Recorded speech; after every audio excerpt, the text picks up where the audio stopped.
Well, welcome to the show, ladies and gentlemen. We're here at the end of season 6 of the X-Files for the best of, worst of episodes celebration. Andrew, thank you for joining me. What a tradition. Yeah. What a tradition that we have here. We've done 6 of these. I can't believe it. We were just here with Josh 6 months ago. To think we now are staring down 5 of these. We are more than halfway through the entire Officially, we series. are more than halfway. It's insane. And even, I would say we hit that mark. It's crazy. Even before now, because the last 2 seasons are very short. Fair. Okay. But yeah, we are here, of course, as we have been doing. The first 5 seasons, we're going to pick the top 3 of each category, which is best and worst of season 6. How this is going to work is I'm going to list off my least favorite episodes. We're going to go 3, 2, 1, with 1 being the most trash of the season. Same thing with the best of season. We are going to go 3, 2, 1, and the last one will be our top choices for season 6. And I got to be honest, Andrew. I got to be honest. When I started taking notes on this and really thinking about it, this is, and it's weird for me to say because it's season 6, this was the hardest one for me to choose anything on. 100%. And I would agree with that. I'm wondering if this that's a testament to the season. I don't know.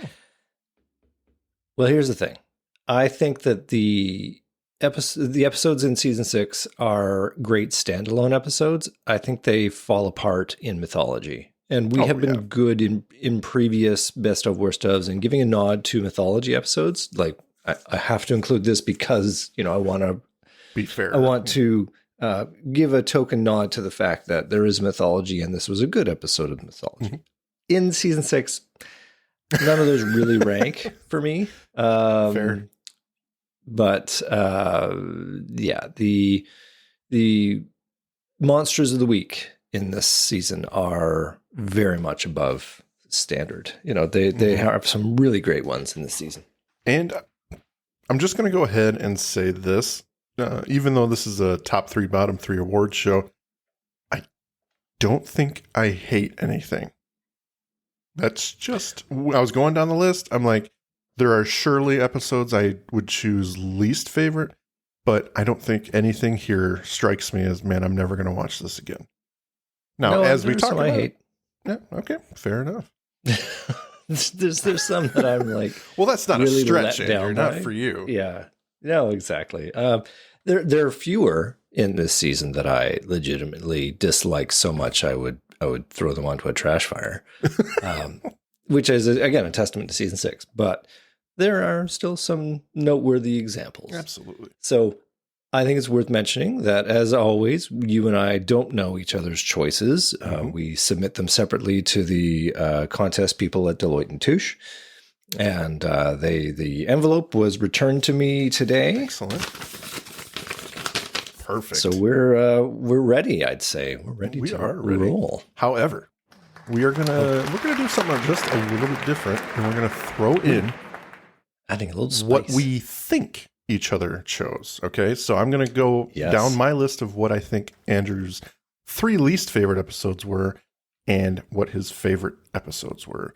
And we're not going to give anyone any spoilers or anything. He's definitely not going to tell me if I'm right or wrong. We're just going to see where we both land. So Andrew. Perfect. And I'm going to do the same for you. Yeah. So did we want to get that out of the way first? I think we should open with that and kind of let those thoughts simmer with the audience and ourselves. So Would you like to go first, or would you like me to go first, sir?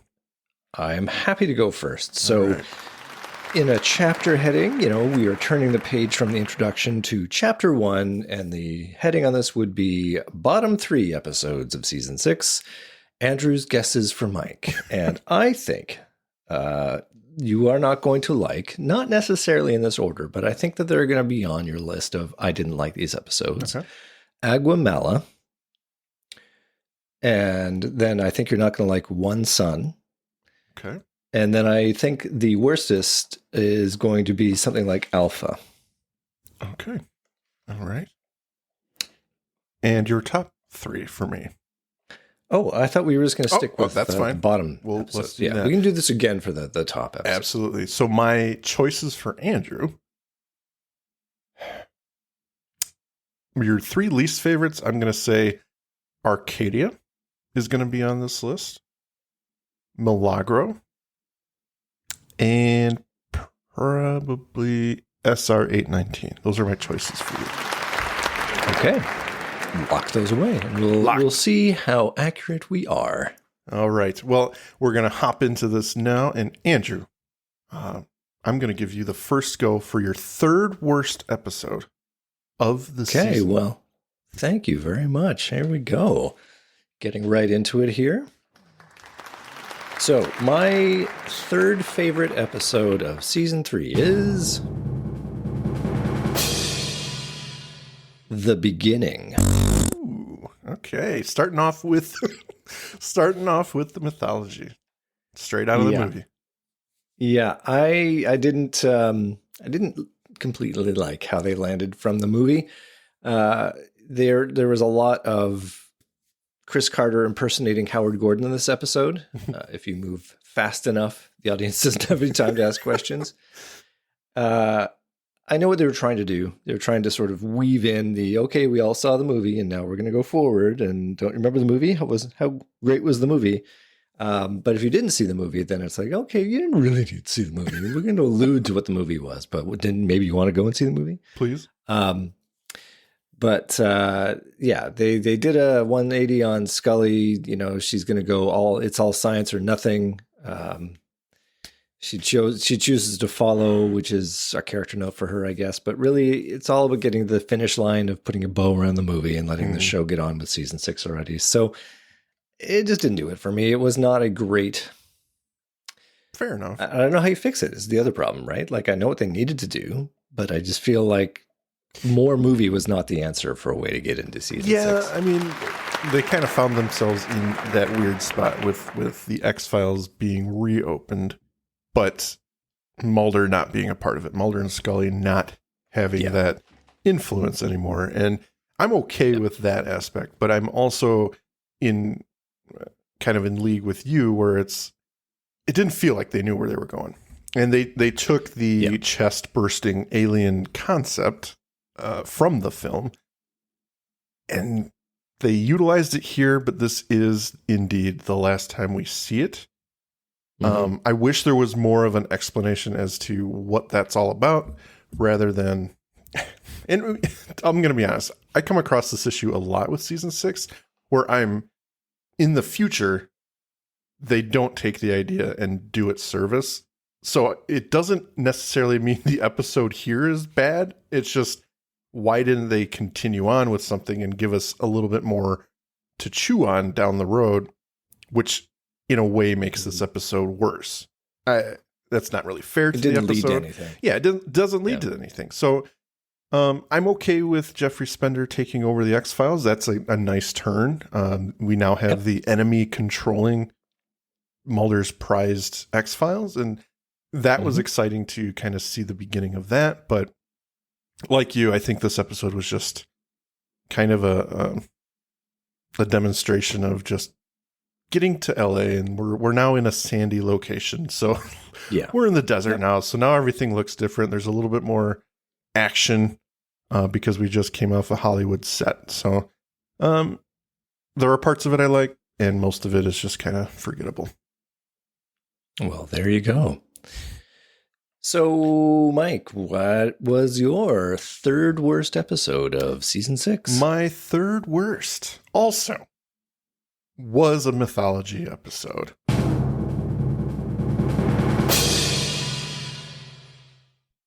Two Fathers, One Son combined. All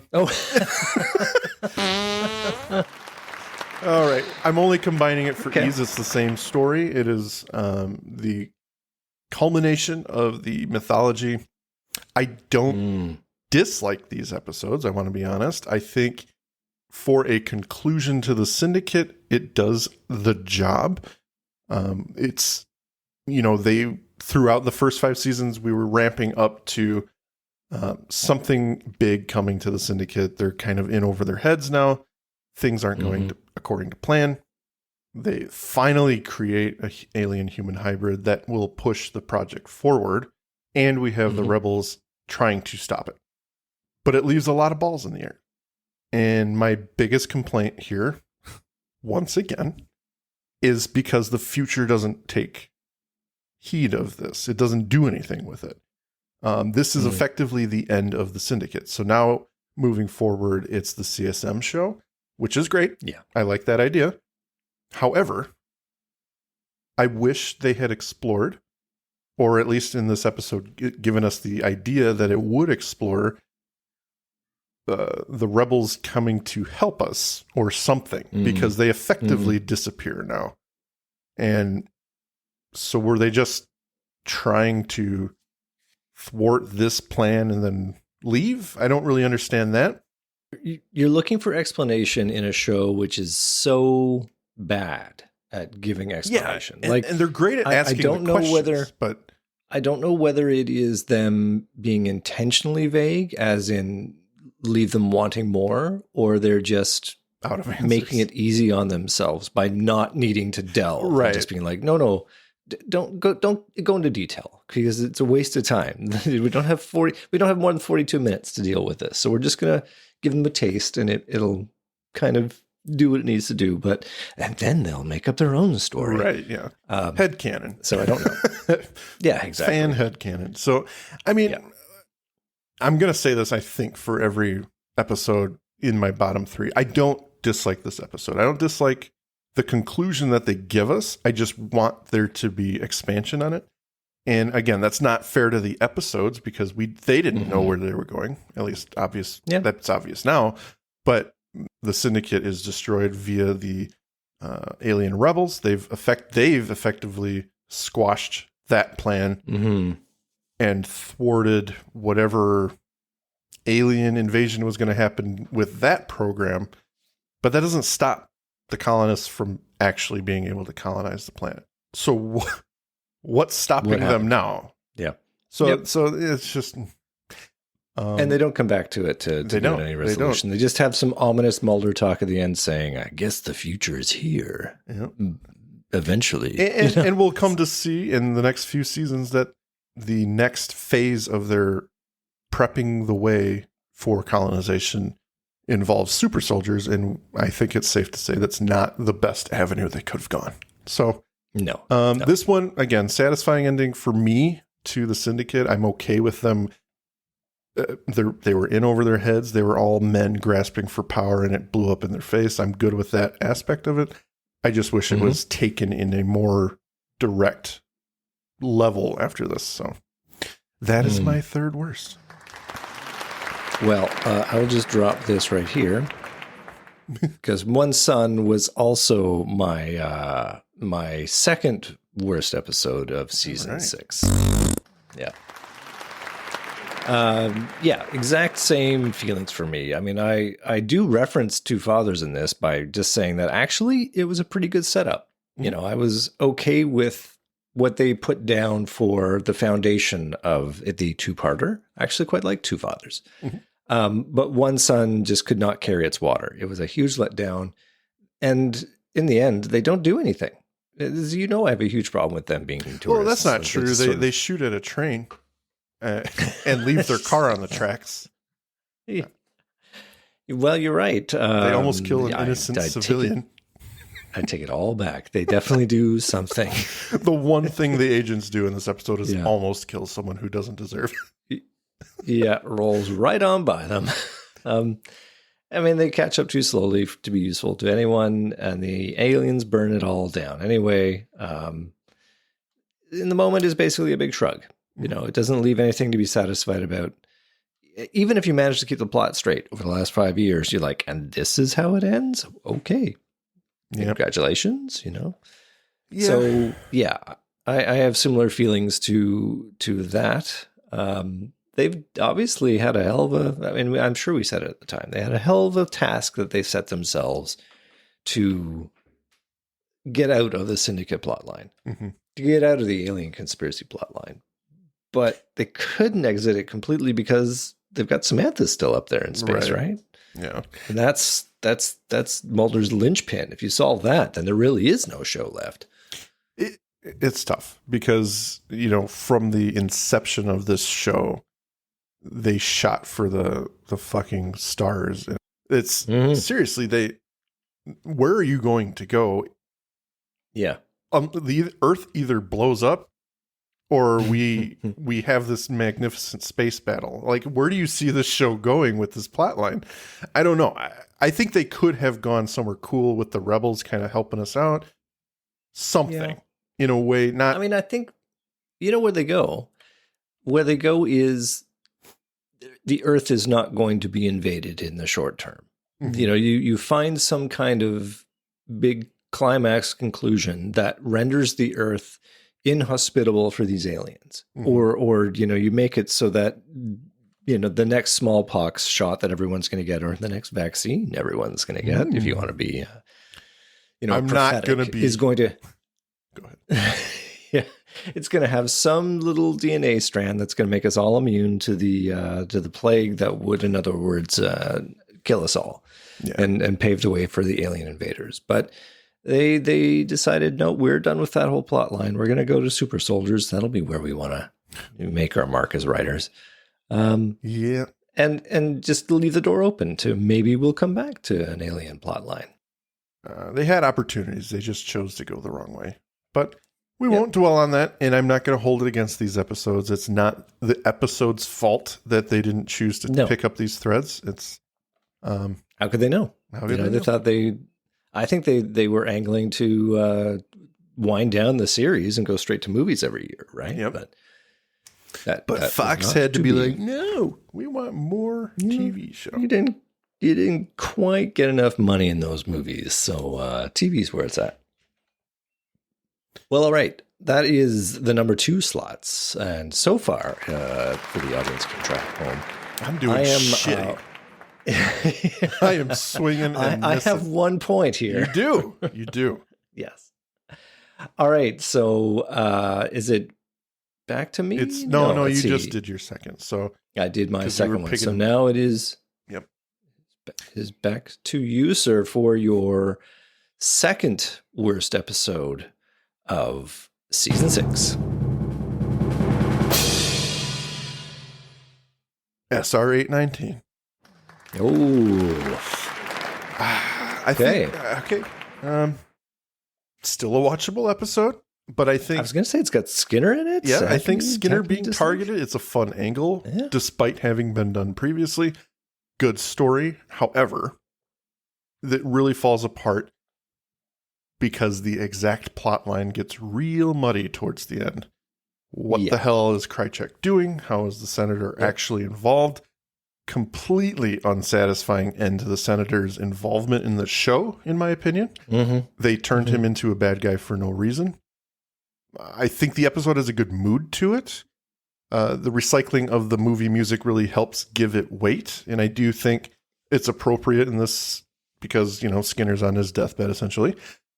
Yeah, but when you're using the music to defend the episode, right. You're scraping the bottom of the barrel. I do like the reveal. At least it had good music. I do like the reveal that it was Krychek. However, as you know, and as our listeners might remember, unfortunately, that reveal is blown early by some bad camera angles and lingering shots. And Skinner himself tells the audience that it's Krychek when he gets in his car at the end of the episode, before he leans forward into the light. And you know how I love a good reveal that could have been.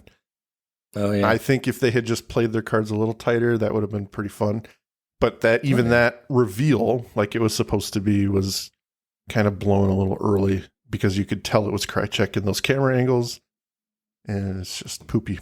But yeah, I mean, nanobots being explored in this. I mean, we knew the show was going to do it at some point. I'm okay with that. It was drawn from the headlines. People were talking about how nanobots are going to be a thing. That this show does not shy away from doing that. Yes. And then once again, theme for season 6, the lack of this in the future makes it almost pointless. So why doesn't Krychek bring out the old nanobot machine every time? Like twice that I can think of right now. Yeah. From season 6 on. And Yeah. Okay. We still don't know what his Single goal use is. only. It's one of those things where it's like cool to be cool, and that's eventually what it becomes. It's like, okay. Yeah, I think there are just some confusing plot elements that bring this one down for me. I wish they had explored the senator a little bit more. Why is he suddenly the bad guy, and why can't we see more of him in the future to maybe get out of that moment, that get out of that evilness? But they didn't do that, and it was just a very unsatisfying end to him. Yeah. I will say that SR819 is an honorable mention for my first worst episode for season 6. I didn't hate it as much. I'm sure I didn't like it at the time that we did it. If I was going to take exception to anything, it's like the idea that the Senate resolution had any weight or value at all. That is kind of ridiculous. You know, that it was somehow important to be passed, and its relevance to the technology being used abroad was so vague and pointless. And then just that the resolution as well, they withdrew the resolution. Oh, well, there's a great victory. Why did they do this? What was the point of all of this? You know, it is just really kind of strange.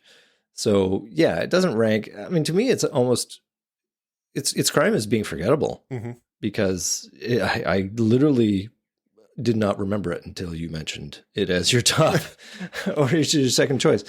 So, and that's the thing is, if you're going to almost kill I don't know that we ever thought Skinner was actually going to die, but no, I think that's just it. That's the basis of your episode. So make it good. Make it something where we could go, shit, he may not make it out of this, or have a coherent plot to help us stay engaged. I mean, the nanobot thing is cool, but it doesn't carry the episode. Like, what is happening? Absolutely, you're asking that halfway through the episode, like, what does this have to do with anything? what does the senator got to do with this? I don't understand. So why are we watching this?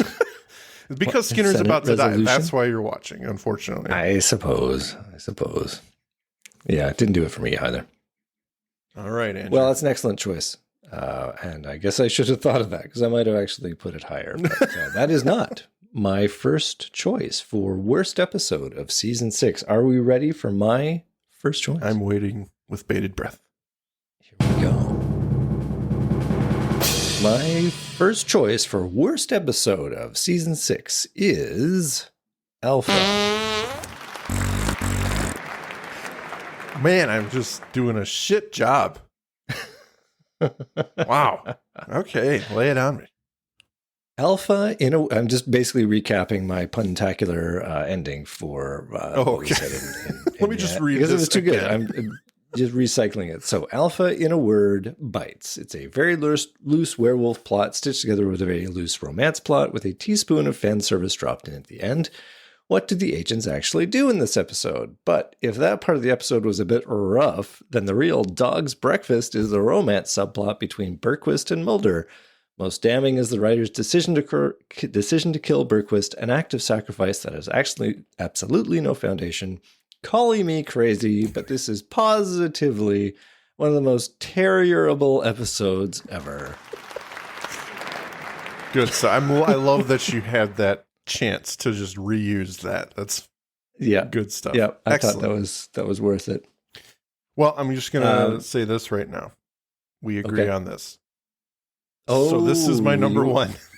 This is your number one? Yeah. Okay.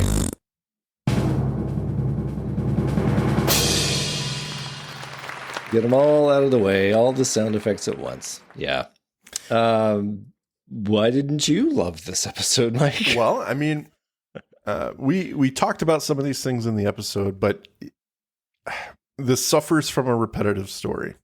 Could have been cooler, despite its obvious shapes from season 1 DNA. Yeah. I mean, a werewolf story is a werewolf story, so telling a second one is risky territory already. I don't disregard the episode on that aspect. I think different cultures have different legends, obviously, so it could have been done really well. The problem for me comes from convenient plot elements, which I believe we talked about in the episode, and they all have to do with Karen. Barquist. Barquist? Yes. Nice. She just happens to live in a port city where a cryptozoologist has caught a legendary dog in China who was up, just conveniently shipping it to the port near her house. And she happens to be internet buddies with Mulder. It's too convenient for me. Well, they've done that how many times? Like they'll parachute in some random fact about Mulder. It's like, it turns out he's got a great online friendship with a dog expert. And I'm okay with it. Like I don't need a reason before, like 3 episodes ago, that, oh, by the way, Mulder's got an internet friend, so now it makes sense here. I'm okay that she's new, but that whole plot thread is just way too convenient. And then I could think of one, like a plot element, and we did in the show, we did in the episode, where give her less convenience and have her summon Mulder to an expedition in China that she's going to go on. She's got a lead on how she thinks she's going to find this beast and make it a different story. That is a little bit more exciting, a little bit more interesting, rather than having all these things line up perfectly so that Mulder and Scully get involved. Furthermore, I'll say this. Oh, go ahead. Well, just that when these plot elements, particularly the characters, are dropped into Mulder's backstory, they're marked for death. Mm-hmm. They will not make it out of the episode alive. Yeah. And then further convenience, when she shows up at the hospital because Detweiler's there, but she has no way of knowing he's going to be there. And then turns around and leaves. And she turns around and leaves. But they make a point the whole episode that she probably shouldn't be going outside because of her condition, which of course is lupus. Yeah. It's like, come on. She just shows up at the hospital to have a 10-second conversation with this man and then leave despite almost dying from the sun. It's like, I don't know. Yeah. I don't know. A little weird. Well, it's also, I don't think that they were guest writers. I mean, they weren't the usual writers for the episodes. No, I get that. So that's fine. I'm not trying to shit all over them. I just think they sure are. I'm sorry, you got to tighten it up a little bit. And personal preference shapes dunks all over this episode in setting alone. So while I don't think this episode is unwatchable dreck, it does have its problems and is, to me, the worst of season 6. Well, I think look at that. We agree, but you chose none of my choices. And I think I got 2 out of... You did. Wait. You have 2 points. I have 0. I got 2 points. Yeah. I am swinging and missing, unfortunately. All right. Well, that brings us to the end of the bottom 3 part of the episode. So look at that. We made it. Would you like to hear about the audience response to the poll in the Syndicate group on Facebook? I would, please. Where we asked, I asked, what were your top episodes of season 6? And we got some big responses there. There were some ties. There were some 4-way ties, actually. So the top 3 episodes, the top third, the third top, how's that? Number 3 was a tie between Arcadia, Milagro, The Unnatural, Field Trip, and Triangle. Wow. Congratulations to those 3 episodes. The second favorite was Drive, by a bit of a margin. And the top one was Dreamland 1 and 2, which basically had an equal footing. So congratulations. Thank you for participating in the poll. Absolutely. It's also worth noting... Kevin Moran specifically commented and singled out 3 of his episodes that he disliked, which were Alpha, Milagro, and The Rain King. No. Nice. Interesting. I think he's right there with us with Alpha. Yeah, absolutely. We didn't talk about Milagro and The Rain King yet. Maybe those will feature as our favorite episodes. Mm-hmm. It's that time, everyone. The Magus Media Production sales pitch. Please check out our homepage at magusmediaproductions.net so you can stay up to date on all of our shows. Check out our Facebook group, facebook.com/groups/magusmediaproductions, both of which have our Discord link on it, where you can join us for live shows as we record them for future release. At Magus Media Prods on X, our Patreon, patreon.com/magusmedia, where a $5 donation will help us keep the lights on and bringing you new content, and you get some stickers. Thank you for your consideration and support. I gotta be honest, I'm a little shocked that Milagro did not rank on your bottom 3. You were not happy with that episode. So That's either true, you're a I filthy wasn't. liar and you're going to put it in your top 3 now, or just you weren't feeling as bad about it as you came off. I guess you'll find out. Aren't you living in suspense now? I am Hank? living in suspense. So what do you Well, say? We guess think for it's each time. other. It's time to... right, we didn't do our guesses yet for... so it's This is time... where you pucker up and kiss my ass. Oh, wait, it's not that time. I'm Every sorry, day. that was a completely wrong sound clip, but I liked it, though. It's good. It is time for us to guess each other's top 3 choices. Yes. So, Mike, why don't you guess first? All right. So for Andrew's choices, I'm going to choose for his top episodes in no particular order. Okay, that's fair. How the Ghosts Stole Christmas, Field Trip, and Triangle. Okay. That's what I think Bold you like. choices. Okay. I think for you, it's going to be in no particular order. Dreamland 1 and 2, because you're going to cheat and mash 2 together. What? Drive, because I know it's like you couldn't stop talking about Drive, and of all the episodes, you're like, I have to host this one. So Drive is going to be there. And then Field Trip, because it is also one you couldn't just stop talking about. So there you go. My choices for you are those 3. Well, those are definitely logical choices, but we'll see. We'll see how this We'll all see. comes together. Excellent. So I started us off with the top 3, the bottom 3 choices. Yeah. So why don't you start us off with the third favorite episode of season 6? Third favorite.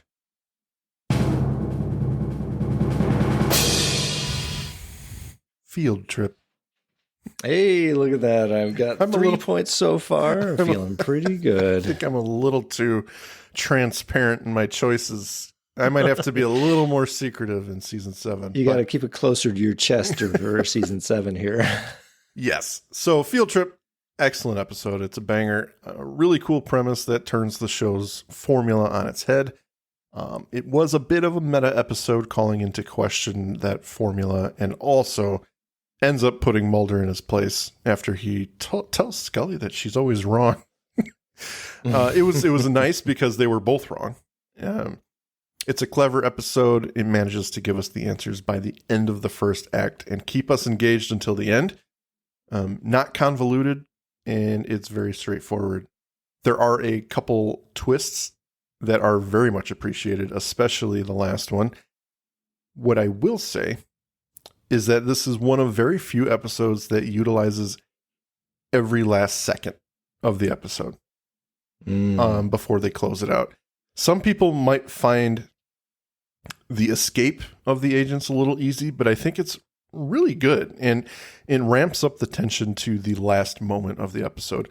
When Skinner and company are clawing at the dirt, they've got their face masks on. A group of law enforcement officers are out there searching for the agents.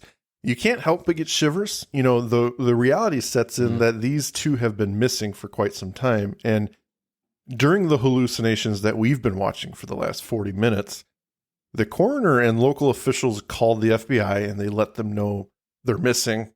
They haven't been seen. Skinner flies down to find his agents while Quantico is, working with the coroner to kind of figure out what this thing is. I like it because there's stuff going on outside the dreams.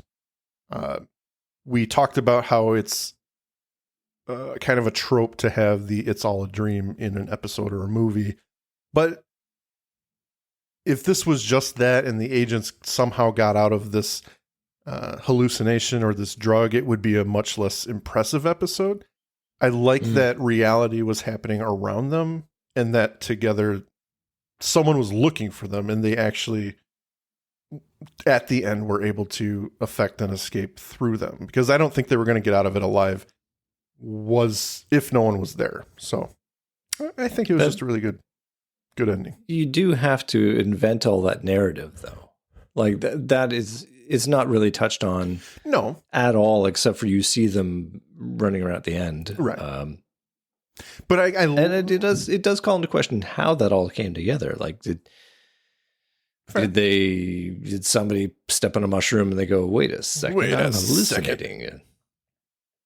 I mean, realistically, if multiple people went out at the same time, then I guess you might have a greater chance. If one person starts acting crazy, you would go, hey, what are you doing? You know, if it affects people differently, you might see, well, John started acting really strange, so we took him back and ran some tests and realized, oh, there's something here. And that maybe sent up the alarm that these agents are missing and they're probably here, you know, tanked out their gourd. Well, and I think it's fair because I think they were already studying the sludge and they were coming to the conclusion that it was plant-based before Scully went out there. So they had a direction to go. So the reality surrounding the agents is not wholly unbelievable. I didn't calculate how long they were under there. They hint at half a day. In a way, there's no way of knowing. Is that enough for Skinner to have gotten down there? More travel shenanigans? I don't know. But, you know, I think it's believable enough to me that these two agents came to the area. They were looking for answers surrounding the deaths of these two hikers, and now they're missing. So something's happening here. And before Scully left, we determined this sludge was plant-based and also relative to stomach juices and stomach acid. So I think it was a good ending for me. I really like it. It's quick. It's easy. It ramps up the tension to the last second, and I just think it's a fun end to the episode. I agree with everything you said. I like that one a lot. It is not in the end on my actual top 3 list. What? Oh, man, it's an honorable mention. An excellent Monster of the Week episode. In this case, it is one with an actual monster. I really had a hard time choosing. It is a really excellent episode. But as you said, season 6 filled with excellent episodes, and I do like it a lot. It's almost in some ways the obvious choice. It is, which is probably why I tried to go for other choices to bring a little bit of variety to our episode, because I think we could have aligned along exactly the same line. But fair enough. Yep, totally dig Field Trip. I like the reverse denouement. Excellent episode. Did you want to hear my third choice? All right, well, here we go. My third favorite episode in season 6 is Trevor. Oh,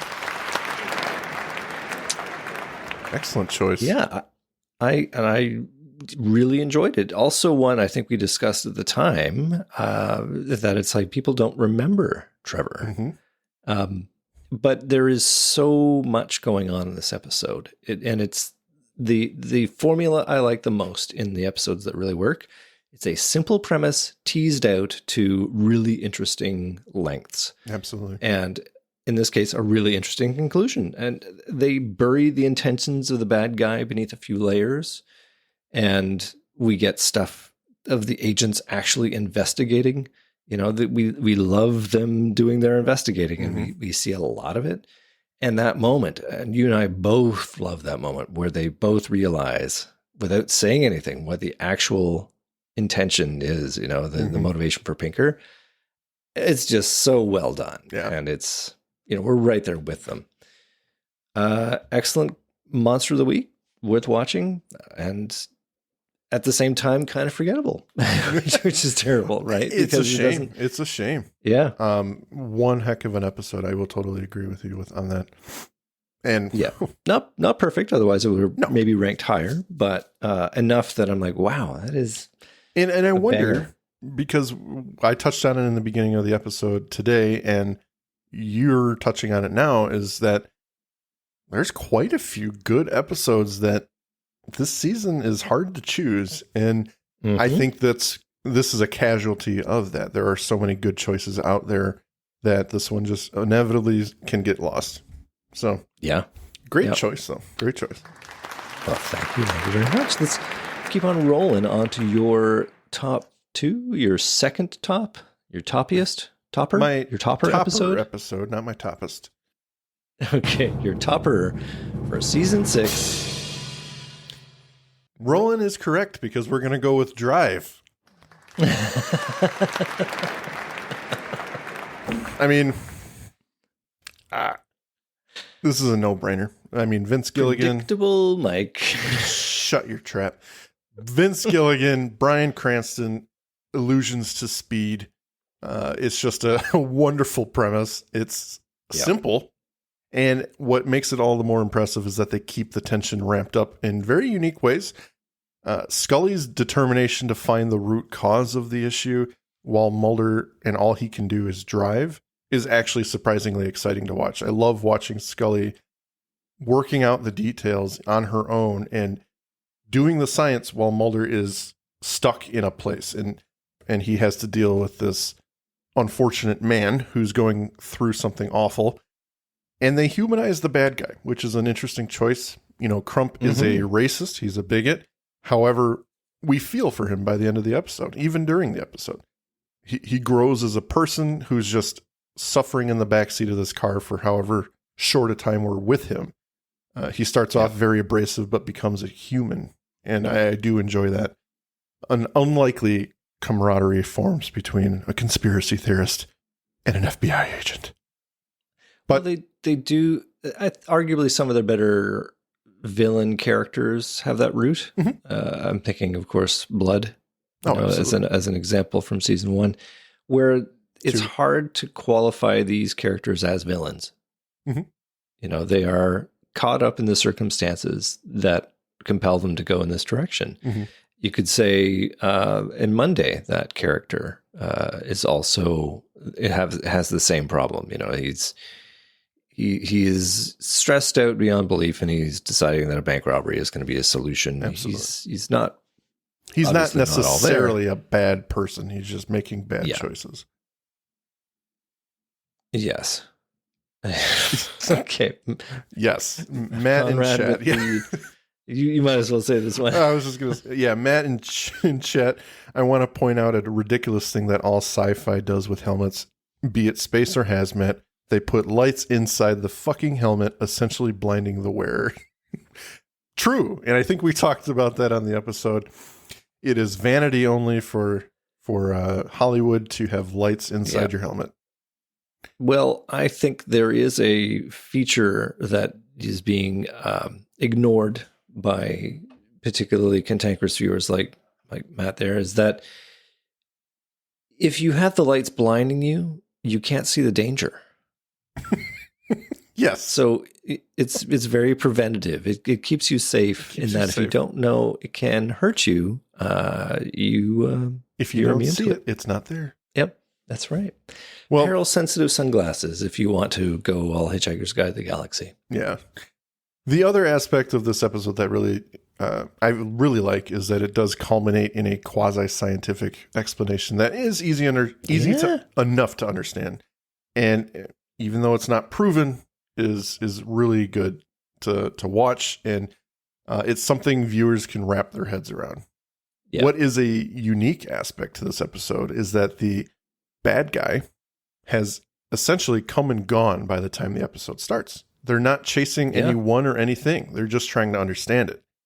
And I didn't think about it until I was doing my notes, but really, you know, while you're watching the episode, I've never been like, oh, I hope they figure this out so no one else gets hurt.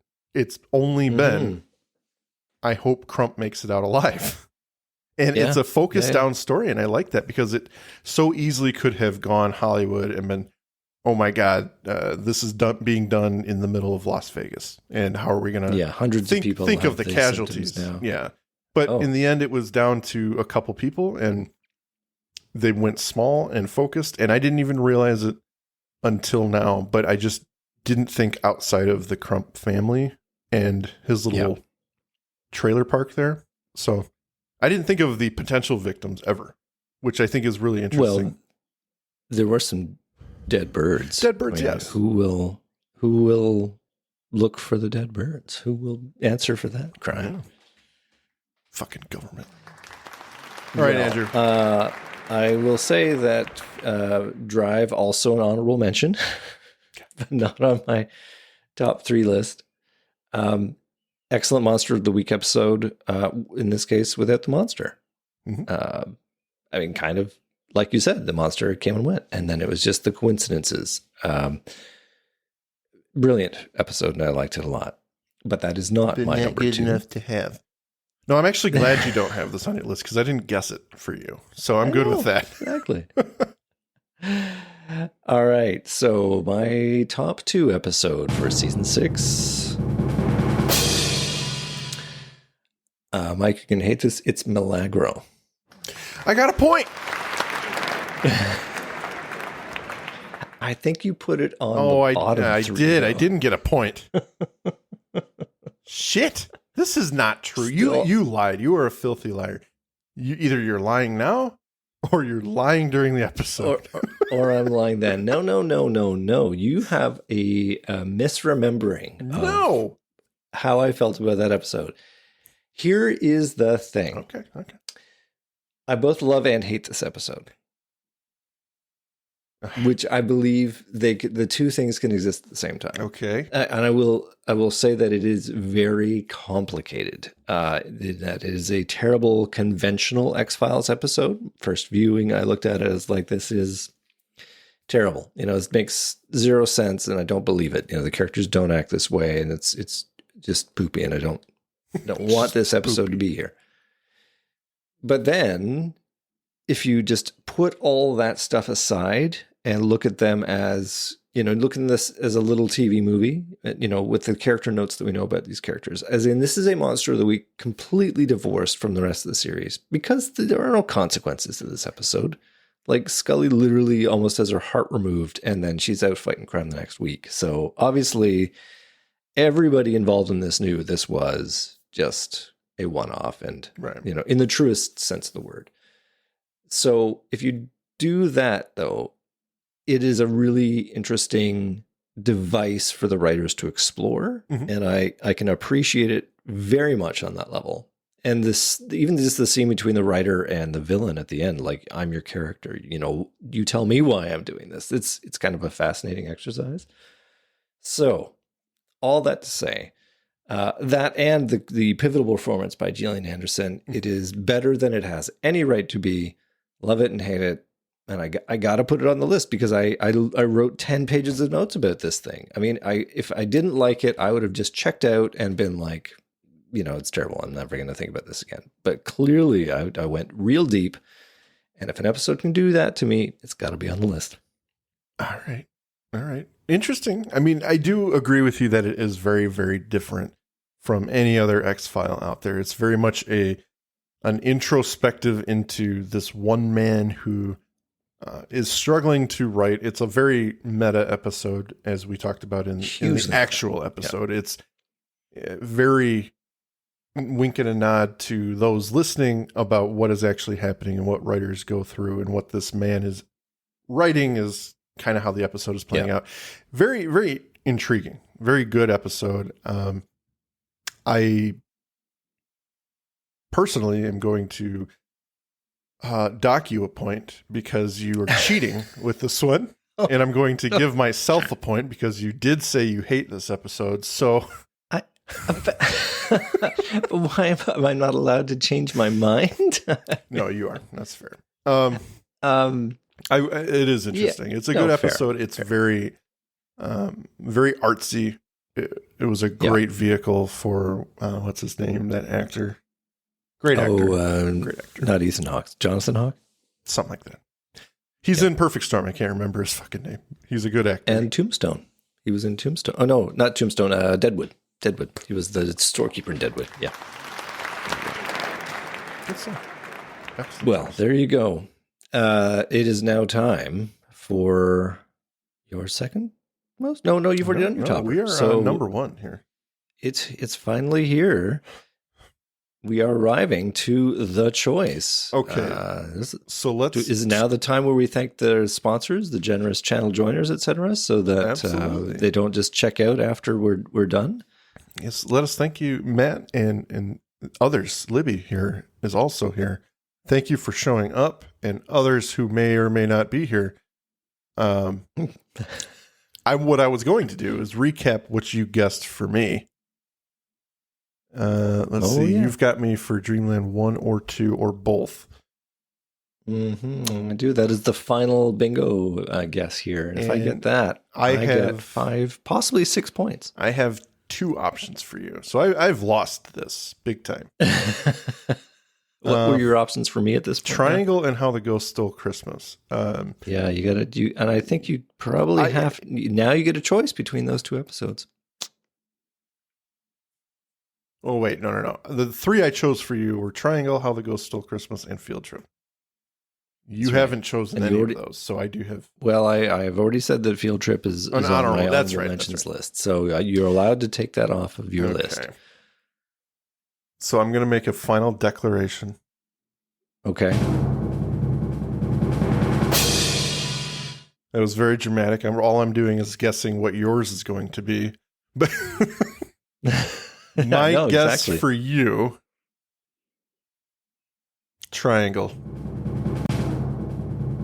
Oh, okay. Sorry. I wish it would just symbol crash when I did that second time. So Triangle, that's your final answer? That's my guess for you.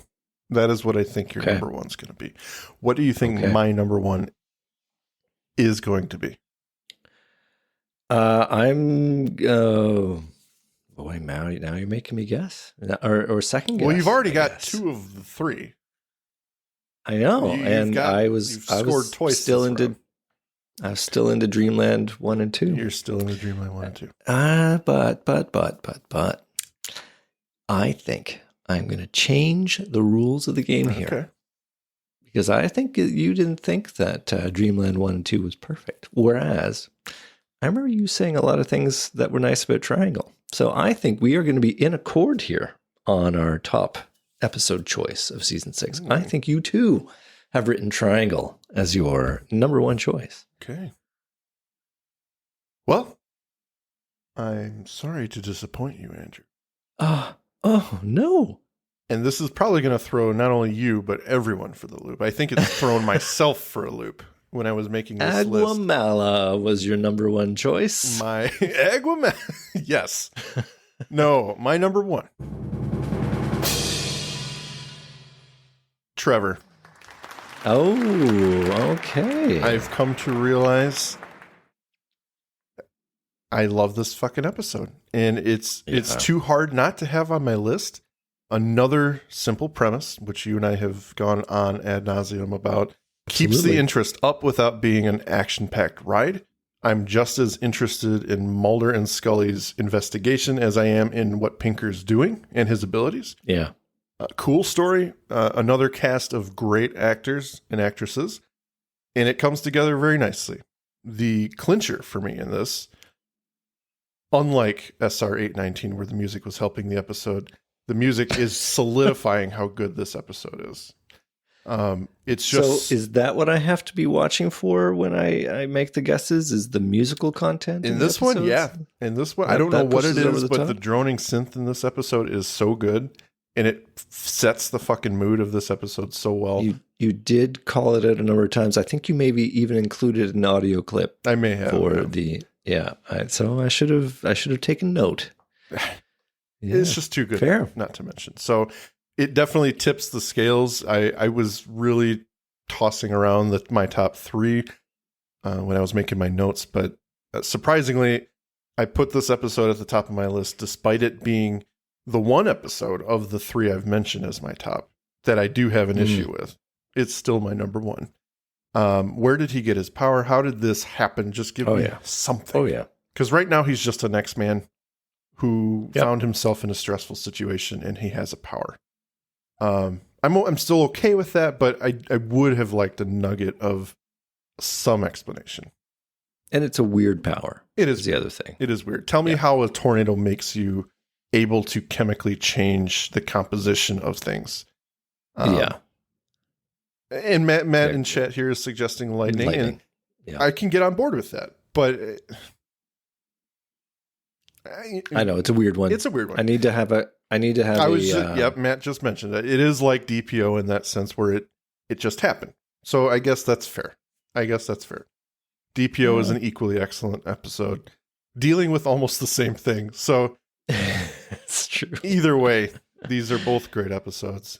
Great story, great acting, fantastic music. I liked it. It was my third most for this season. So clearly we are in accord there. And I have to give one last shout out to the gloriously thick and gory ending when he gets run over by the car and split in two. That's fantastic. I mean, I think that was a walk it back from here moment when they're writing that episode, thinking this is how he goes out, and he's not coming back for the sequel, this guy. I think I blew Matt's head off. I don't think he understands. He's like, wow, that is quite the choice.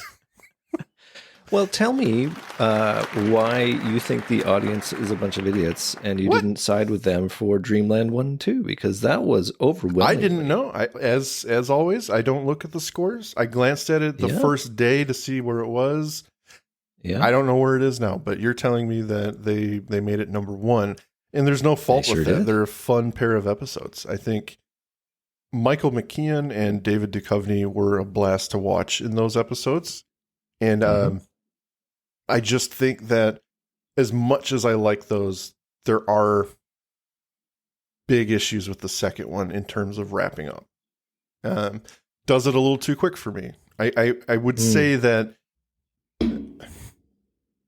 again, none of these episodes I've mentioned for my least favorites are unwatchable. So definitely Dreamland 1 and 2 are great episodes, and I love them, and I will continue to come back to them. But there were things about them that didn't live up to these 3 that I've chosen tonight. So I think there was a lot of unrealized potential in the Dreamland pair, in that it was a neat concept, the idea that he gets to live a life on the other side of the fence in a lot of ways. He gets to have a family, he gets to be the bad guy.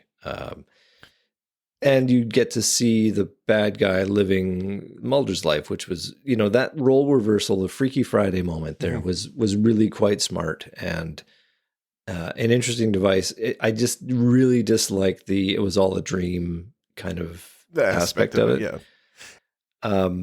And it provokes some questions, because it's like, if it's all a dream, I'm okay with that. But then they hang on to some stuff that was not a dream, which then begs the question, well, surely people will know that you went off the reservation and would be able, like, there should be evidence of the thing that happened because they have evidence. Mulder's bedroom is the evidence. They kind of painted themselves they into couldn't a get corner rid of with that. When they're like, hey, this will be fun later on to have these Easter eggs. Okay, Mulder's apartment didn't go back. Okay, well, if his apartment didn't go back and he's in Washington, D.C., then Scully's still fired. And I mean, how does that not go back? And Kirsch does. So, I mean, there are problems with it, but I can appreciate that they just wanted to have little Easter eggs later on down the season. That's 100%. Fine with me, whatever. Yeah. What I will say is that the fact that Mulder is getting everything he wants to see inside Area 51, only to find out it's the most mundane lifestyle ever. Yeah. And there's no secrets. They know nothing more than he does. That was really cool for me. Yeah. So missed an opportunity for Mulder to be like, you know what, guys, I'm just going to take a tour around the base. Yep. Just got a few minutes to kill before the next meeting. I'm just going to do a little walk around. But no, they filled their time with that episode. I appreciate it. All right, Andrew. But as you might guess, it is not my choice for the top episode. My top episode of season 6. Mike, you have an important choice to make now. Oh, son of a bitch. Don't you dare fucking Regis Philbin and me. Final answer. Is this your final? I mean, it is for a lot of money. You know what? If I nail this, sure? then I do win. All your points mean nothing. No, I'm kidding. You get a single point, I believe, is Yes. the win condition here. Should you be correct? I'm going to stick with triangle. Okay. All right. Well, listen, final answer? Final answer. Final answer. Okay. Well, lovely listeners, my choice for the top episode of season 6 is Triangle. Yes. 1 point for Mike. It's on the board. I'm on the board. A great monster of the week where our haunted house is a ghost ship in the Bermuda Triangle. The star of the show in this one is the camera work and the editing. I mean, it's meticulously planned shots that allow for the impression that we have lots of long takes. They never do this. It really stands out, and it's awesome. Why don't they do it? Because it takes so much production time. The episode evokes some of the old-time Darren Morgan episodes that you love. You almost expect the 40 seconds to be shot in black and white. It would fit right in. It's not just innovative for the X-Files, it's innovative for television. And for me, that makes it the easy top episode of season 6. Excellent. Wow. What a good choice. That is a great choice. And easy, slide it in and out for anyone's top 3 for this episode or this season. I mean, such a good episode. And like you said, the camera work is the star of the show. But I have to say that the actors were pushed to limits, especially Gillian Anderson. I mean, even though the takes weren't as long as they looked, they were still long takes. They were not shoot her from 3 different angles and splice it together. This was dialogue she had to remember. This was movement. This was action, interactions with other people in the hall, people in the elevator. They had to get this right. They had people jumping in and changing the set while she's on the elevator so that it looked like she had moved locations. I mean, this is big stuff. And this was very, very artsy, very appreciated. And it was a fun little story, a fun little Wizard of Oz story. I think it's just they wanted to have a little bit of fun in Hollywood, and I think they succeeded. I just wish that they didn't have then the ship disappeared and it went back to wherever it came from at the end. That was a bit of a weird out. I think I think they could have kept it here. Episode. They could have kept it here. Be like, hey, the ship's back now. Historically, it's back. It doesn't have to come back in the show, but they could have just kept it here.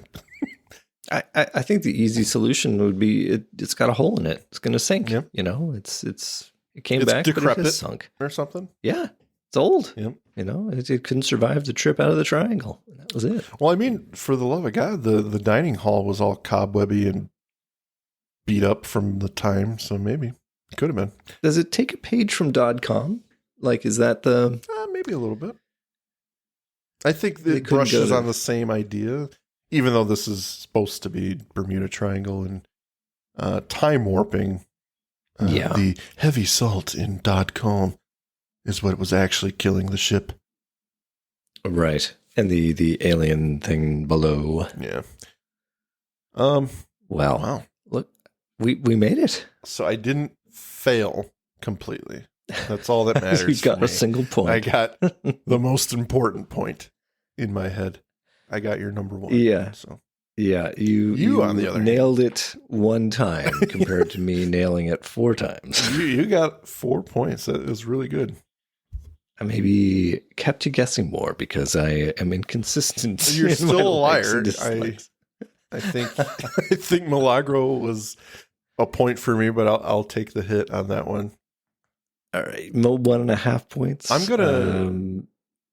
gonna shoot to the audience. We don't normally do this, ladies and gentlemen, but if Matt Conrad here, who has been very active, would like to give us his number 1, if he has the wherewithal to do so, I would love to know what his number 1 is. Fair. If not, I can cut this whole part.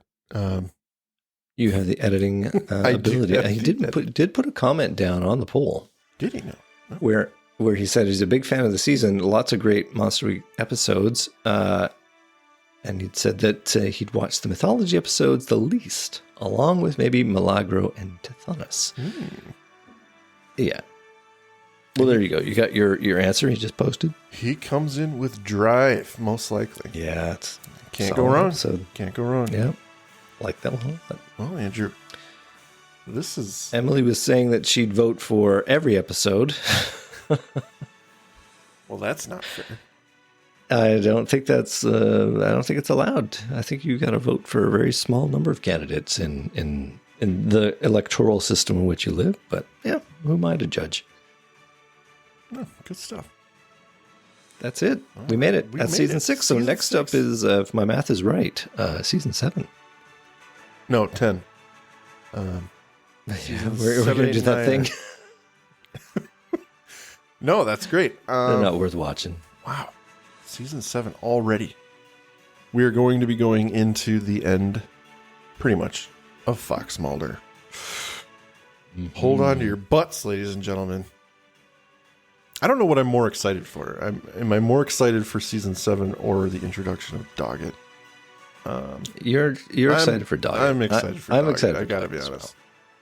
well. Yeah. Well, thank you very much. No, go ahead. Yeah. No, I was just going to say thank you. This has been a delight. It helps that there were so many good ones. I think in previous seasons we've had an equal balance of good ones and bad ones. Some of our episodes are short because we didn't have anything to really complain about, whereas some of them were pretty long. My bullet points for things I disliked were sometimes intense, but only Alpha in this episode really stood out as problematic. Like, just so many things about it were not good. Yeah. But it was just a notable exception. Everything else just came down to personal choice. Yeah. I said it in the beginning, and I don't know if our chat was here yet, but something about season 6, and I question maybe this is a better season than people give it credit for, because a lot of the love obviously comes for, season 2 and 3. But yeah, as I stated at the beginning of this award show, I had more trouble trying to pick between good and bad on this season than I've ever had for an award show. So I think that's a testament to how much material is here and how much is actually enjoyable. I still stand by my statement earlier. I don't hate any of the episodes I chose. I'll watch Alpha. I won't go to it, but I don't think it's unwatchable. Okay. And that's just personal preference, but words to live by. Well, thank you everyone for joining us once again for the top 3, bottom 3 of this season 6, and we are looking forward to starting season 7. Most likely, Andrew, in 2 weeks. I don't know. Yeah, we should really have talked about that before we got to probably this point. should have, but there may be a delay where we get to again have some crafty best of episodes. Hey, I think people would really like to hear some of those.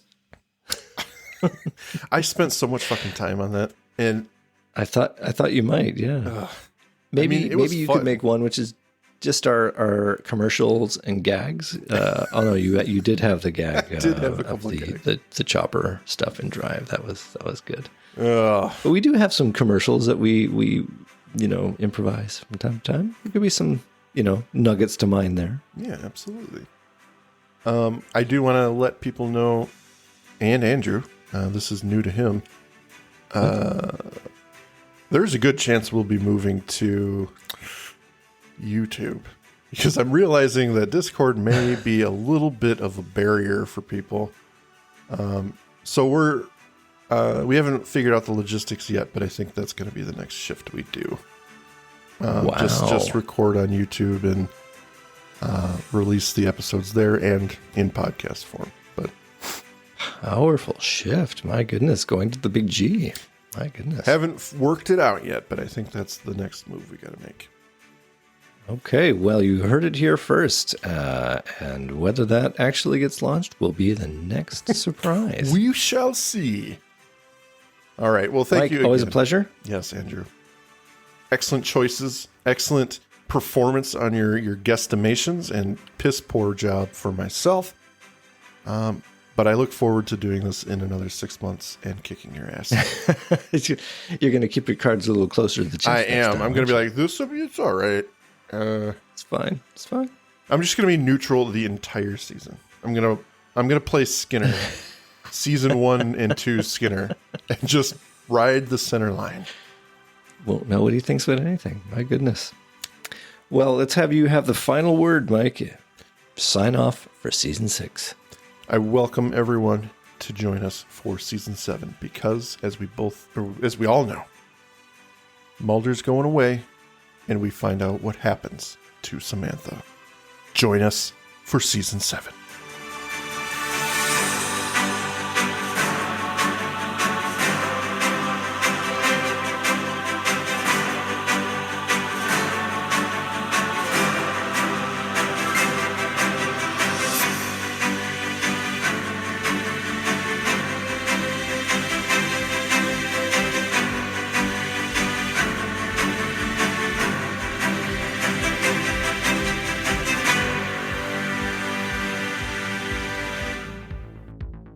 Thank you for listening to today's episode. If you liked what you heard, please rate and review on your podcast app of choice. Andrew and I would be eternally grateful to you fine people for helping us expand and get the word out. Also, we've got a killer group on Facebook. Feel free to join in on the discussion at facebook.com/groups/thisisnothappeningpod and become an official member of the syndicate. We do polls and we have questions for every episode to give you guys the opportunity to chime in and possibly let your voice be heard on our recordings. And please join us on our new Twitter at tinhxfilespod, no dash, to stay up to date on everything, moment to moment. Thank you, and remember, don't stop swimming.